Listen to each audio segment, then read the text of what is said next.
In this video, I'm going to answer the question, can your Steam Deck really work as a Steam machine? How's it going, everyone? As always, my name is Jimmy Champagne. This is Deck Ready, my channel all about Steam hardware. I hope you're having a great week playing a ton of video games. Valve is launching the Steam machine hopefully within the next few months, as long as it doesn't get delayed, but everyone is worried about prices. Prices of the Steam machine, prices of consoles, prices of PC parts. So I wanted to make a video to see whether or not you could actually use the Steam Deck as a desktop PC while you bank up cash to maybe buy a Steam machine or just build your own gaming PC if and when the parts do become available. And I don't want to spoil the video or anything, but I will say I was pretty impressed pretty much across the board with the speed, consistency, and just overall awesomeness of using the Steam Deck docked. And honestly, I know that like 12 or 15% of people who have the Steam Deck use it docked, but I think a lot more people should look into this because the experience was awesome. So the first thing I want to get into is the overall setup I have going on down here in my basement. I already have a dockable station set up at my desk for my gaming laptop. I just use one USB-C cord and it plugs in my keyboard, my mouse, my monitor, and the power for the laptop, and I am good to go. It effectively works as a desktop. So for this to really work and not just be a throwaway experience for one video, I wanted to make sure I could leave all of that in place while also adding the Steam Deck dock. And honestly, I thought it was going to be a lot more difficult than it was. Obviously, plugging in things like the monitor was easy because my monitor has more than one HDMI port. Just bought another cord, plugged it into the dock, I was good to go. But the first roadblock I ran into was the keyboard, because my main gaming PC down here when I'm using Windows is a laptop, so that already has a keyboard built in. So I went ahead and bought a wireless Razer keyboard that has a 2.4 gigahertz connection and a Bluetooth connection. I thought I would use the Bluetooth, but then when I opened it up, I was like, oh, I can take the little dongle and plug it into the dock and just leave it there. So then I can turn the keyboard on and off when I need it or when I don't need it. And that's been working flawlessly. So I just keep it on the carpet next to my desk when I'm not using it. My mouse was the exact same scenario. I just reversed it because I leave the dongle plugged into the USB-C dock I use for my laptop. So I use Bluetooth connection with the Steam Deck. And unlike with controllers, there's no latency when you're using a mouse. So navigating the desktop or even game mode is so one-to-one that I legitimately can't tell the difference. So we are in good shape with the keyboard, mouse, and monitor. And as you guys know, I'm pretty much in love with the 8BitDo Ultimate 2 wireless controller, so I had to just grab that from my TV computer upstairs. Thankfully, the dock has a separatable dongle built into it, so I just popped the dongle out, I brought it down here into the basement, plugged it into the Steam Deck dock, and we were good to go. And with that setup, all I need to do is just take my Steam Deck out of its case or my backpack, drop it in the dock, add the USB-C cord, and it's all good to go. My monitor even switches to the right input automatically, so it's a really instant, easy process that makes it so convenient that there's no friction that would stop me from doing this from time to time. And speaking of the Steam Deck dock itself, I like the official dock. I have a bunch of JSO ones, they work just fine. I think I have a couple from iVolar, but there's just something really cool and premium feeling about the official Steam Deck dock. I also paid almost $100 for it, so I wanted to get some use out of it.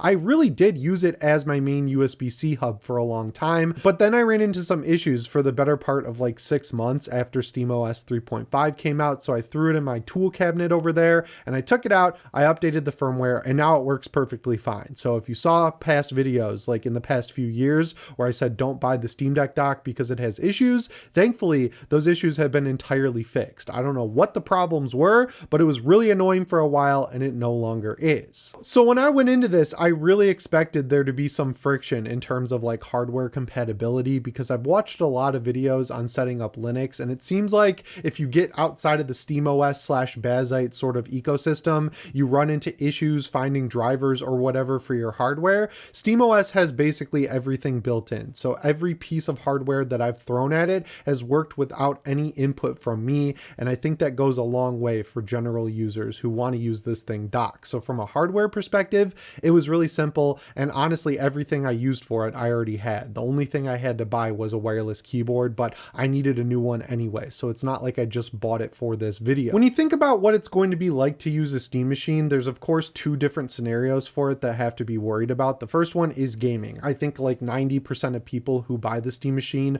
are just going to use it as a de facto game console. They're going to leave it plugged into their TV. They're only ever going to use the controller with it. Hell, they might never even go into the desktop mode in the first place outside of installing something like Proton GE or EmuDeck, right? Like once you do that, a lot of people people are never going to go back to the desktop side. They'll just forget to update EmuDeck forever, and it'll probably keep working. Because even I am guilty of not updating my EmuDeck install as much as I should. But the fact that the desktop mode is there means that you basically do have a full Linux PC that honestly sounds like something I'd want to take advantage of. So I wanted to put it through its paces in both departments. Going into the desktop side, I really expected to see a lot of slowdown because it's a handheld pushing to an 800p screen, and I'm plugging in a keyboard, a mouse, a 1440p OLED monitor. I just assumed that might be too much for it to handle, but it doesn't have any issues at all. I barely, if ever, see drop frames. And I know CachyOS gets a lot of praise for how quick it is, but the fact that the Steam Deck is as quick as it is when you're navigating the desktop, it's like modern Marvel tier. I opened up Obsidian, which is my notes app. I opened up a YouTube video in a tab, and I opened up Discord and kept that on the Steam Deck's little screen, which is a great use case for the Steam Deck screen while you've got it docked, and it didn't drop any frames. Everything moved lightning quick. Like seriously, Valve absolutely killed it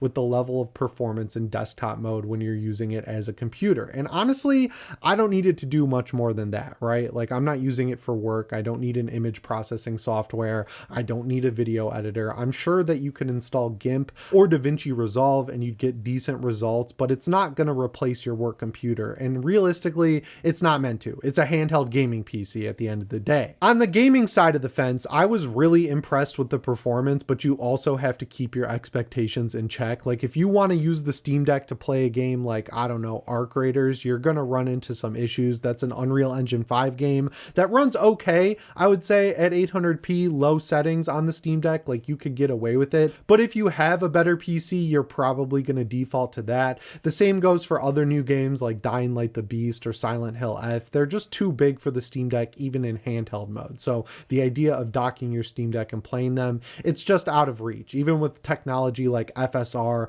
and other upscalers, it's just not a good enough experience to really recommend playing those games in docked mode. With that in mind, it's not a totally fruitless endeavor though. There are plenty of games that will work absolutely fine on the Steam Deck when you dock it. A lot of Valve's games like Left 4 Dead 2 or Half-Life 2, you can play them at up to 1440p resolution at their maxed out settings and still get a rock solid 60 FPS. And I put my hand over the fan vent of the Steam Deck and the air was warm, but it wasn't like absolutely blasting to the point where I felt like the Steam Deck was melting. So any Valve game is going to be just fine. Also, emulation is golden on this thing. I played games from the Super Nintendo era. I played 3DS games like the Mercenaries 3D, which is like one of the most criminally underplayed 3DS games ever. I even tried out a handheld console. I'm not even going to say it because I don't want this video taken down. And it performed better than it did on the original version of that console when you have it docked playing on the TV. I can't show you footage, but just take my word for it. A lot of the games that work well when you emulate them work amazingly when you dock your Steam Deck. And again, it doesn't overheat at all, which is kind of crazy because it is just a handheld after all. Where this thing absolutely sings though is with games from the 360 and PS3 generation. It runs those without breaking a sweat. And any game that kind of split generations, like it got a PS3 version even though it came out on PS4, worked fine as well. I decided to try out the Division 1 because it's a 10-year-old game at this point. It is harder to run, so I felt like that was a good stress test. You can play it at 30 FPS medium settings. You have to keep it at 720p though. I tried bumping it up to 1080 and it was hovering in the low 20s. And then I lowered the settings to low and they look horrible on the Steam Deck. So when you blow them up on a big monitor, they look really bad. But even though my monitor is 1440p, playing that game at 30 FPS at 720p, I wouldn't pick it as my default, but if I was really in a bind and all of my computers blew up, I could get through that game just fine playing at those settings. I don't know why it looked as good as it did, but it looked absolutely fine to me. So a good rule of thumb is if the game runs really well on the Steam Deck, it's going to run well docked. You might just have to lower the settings or the resolution to get great performance, but if this was your only option, I think it's more than acceptable. And I've even seen people who dock their Steam Deck and play Counter-Strike 2. You have to lower the settings quite a bit and play it at 1080p, but a lot of people run low settings anyway to see enemy characters easier. So like playing a modern game like that is totally viable with a mouse and keyboard on the Steam Deck when you dock it. I also think another good rule of thumb you could use is look at games that run well docked on the Switch 1, like, I don't know, Dragon's Dogma, the original game, Resident Evil Revelations 1 and 2. If they run well when the Switch is docked, they're going to run even better on on the Steam Deck because it has a little bit more juice to play around with. And finally, of course, indie games are definitely going to be something worth looking at. My favorite one to test out on every device I install SteamOS on is Zombieville USA 3D.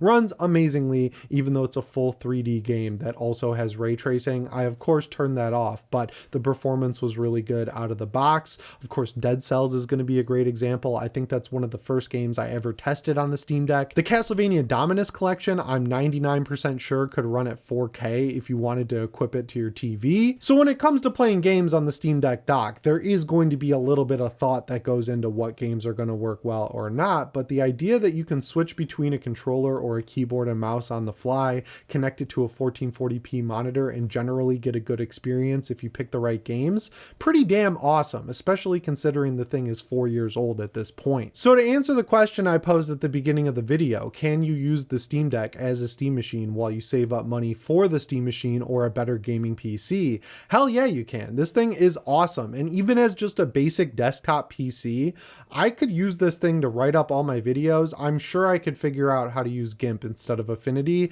I'm really just impressed overall with the versatility of Linux, and I don't think the Discover Store gets enough credit. The ease of use simplicity of having an app store with a ton of free flat packs in it that install in one click is amazing, and I think Valve deserves a lot of credit for its popularity because they introduced a handheld that a lot of people bought, and it has that storefront, so developers in turn started supporting that store. It's awesome. So yeah, to wrap the video up, the reason I made this is because I wanted to see if other YouTubers had used the Steam Deck docked before, and there are a lot of tutorials out there about picking a different dock or using the Steam Deck's official dock, but no one really talks about the experience of doing it. And then that's what got me to look up how many people actually use the deck docked, and it ends up being like over 10%. So I felt like there might be an audience there, or at least I could get awareness out to the other 90% of people who don't use it docked. You have a desktop gaming PC in the palm of your hands. You just have to buy a dock and set it up, which takes 2 seconds, and it's definitely worth it. Anyway, guys, that's all I've got for you in today's video. As always, my name is Jimmy Champagne. I'll see you in the next one. Thanks for watching, and shape on.